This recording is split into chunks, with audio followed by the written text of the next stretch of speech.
अस्सलाम वालेकुम। वालेकुम अस्सलाम वरहमतुल्लाहि वबरकातुह। जी बहन, कहाँ से बात कर रहे हैं आप? सना बात कर रही हूँ जी हैदराबाद से। मुझे ये पूछना था जी शेख साहब से, कुरान करीम से रूगर्दानी की सजा क्या हो सकती है? मजीद से जो कौम मुंह मोड़ लेती है और उस पर तवज्जो नहीं देती, तवज्जो नहीं देने का ये बताया है मामला।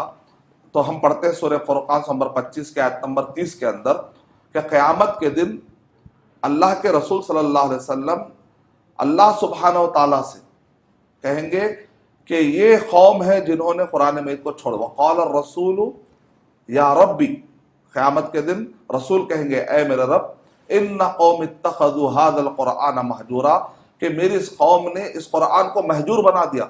महजूर माने छोड़ देते आप।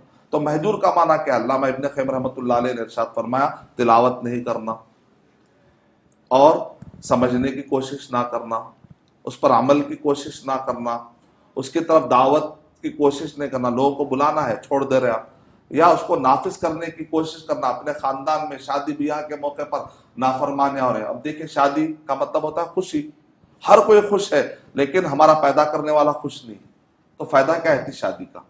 तो शादी के एक छोटी मिसाल देखते हैं। शादी ब्याह के मौके पर नाफरमानियां, जनाजा उठाते, कई बिदातें करते हैं और कई नाफरमानियां करते हैं, नए नए चीज़ें, खुराफात।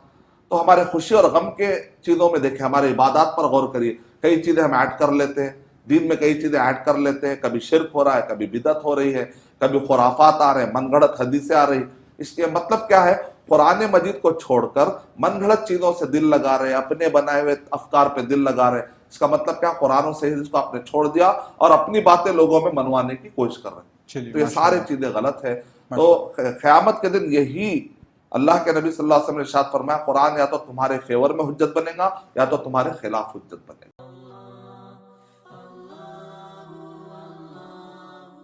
For authentic Islamic information, please log on to www.askislampedia.com.